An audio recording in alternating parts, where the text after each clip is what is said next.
80 jeunes entrepreneurs ivoiriens réunis autour du Comité national de la zone de libre-échange continental africain, à l'initiative de la GIZ. Objectif pour eux d'exposer les difficultés afin de trouver des partenariats diversifiés. Ce séminaire ouvre en fait l'opportunité à tous les jeunes entrepreneurs de Côte d'Ivoire, surtout aux entrepreneurs, pour la libre-échange international, parce que nous devons être aptes à pouvoir exporter. Il y a quelques difficultés au niveau de l'exportation, surtout des produits agricoles.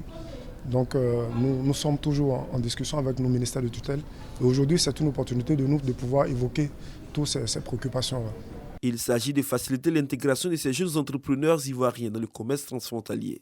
Plus de 65% de la population africaine est constituée de jeunes. En prenant davantage en considération les besoins de ces jeunes dans toutes les négociations qui seront faites au niveau de l'Union africaine, on pourra mieux formaliser leur activité et leur faire davantage bénéficier des opportunités offertes dans le cadre de la ZLEFCAF. Il est important pour nous en tant que comité national de la zone de libre-échange continentale africaine de préparer nos jeunes entrepreneurs à saisir les opportunités de la ZLECAF. C'est dans ce cadre-là que cette consultation nationale a été initiée afin de recueillir les besoins et recommandations de nos jeunes entrepreneurs dans le contexte du commerce intra-africain.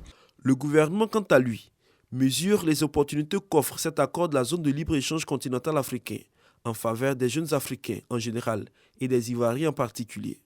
Des projets d'envergure ont vu le jour afin de soutenir l'entrepreneuriat en Côte d'Ivoire, des programmes d'appui aux entrepreneurs ivoiriens par le biais d'organes tels que l'Agence Côte d'Ivoire PME ont été mis en place.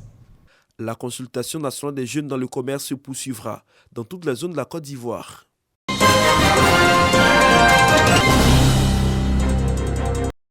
Quatre pays, dont la Côte d'Ivoire, le Bénin, le Burkina Faso et le Sénégal, pour expérimenter la phase pilote du projet Talent Africain International. Un dispositif de renforcement de capacités et la formation des jeunes diplômés dans l'espace UEMOA. La mise en œuvre de ce dispositif est traduite à travers cette signature de convention entre le réseau des organisations de promotion du commerce et le ministère de la Promotion de la Jeunesse et du Service civique. Nous avons lancé le projet dit TAI, Talent Africain International, qui consiste à ce qu'une entreprise de Côte d'Ivoire puisse prendre des jeunes, pendant 24 mois les détacher dans une filiale ou dans une organisation à l'extérieur, se former et revenir après 18-24 mois, soit réintégrer la société, soit être en CDD ou CDD, ou au contraire créer sa propre société de commerce international. Donc le but, c'est de créer une culture d'exportation. Nous sommes dans une Afrique avec une population jeune qui a besoin d'aide, qui a besoin de plateformes pour pouvoir embrasser des opportunités.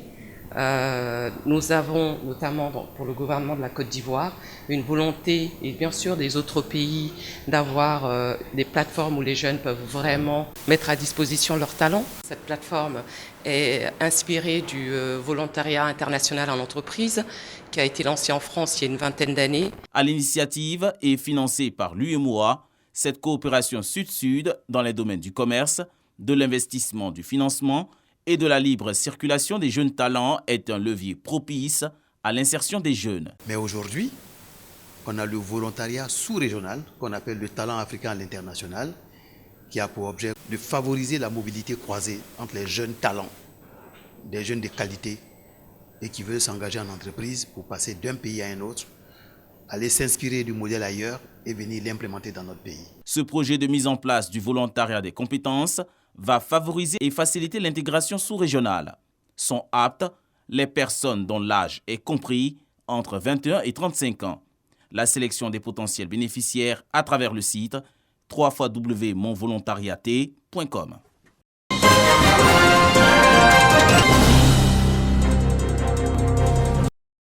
La deuxième édition du festival Sel et Lumière va permettre aux jeunes de différents horizons d'exprimer leur savoir-faire à travers des panels et des échanges sur l'entrepreneuriat des jeunes. Les jeunes seront conseillés et orientés sur la gestion de la carrière professionnelle et les projets entrepreneuriaux. L'objectif principal de cette deuxième édition, c'est de promouvoir au sein de la jeunesse des valeurs saines, des valeurs morales. Mais premièrement, encourager les jeunes à l'entrepreneuriat. encourager les jeunes à se faire former et accepter de se faire former afin de devenir des entrepreneurs aguerris. Au thème de la deuxième édition du festival Sel et Lumière, les activités des jeunes dans les domaines de la mode, de l'artisanat et du commerce seront promues, ainsi que la détection des talents dans la musique et la danse.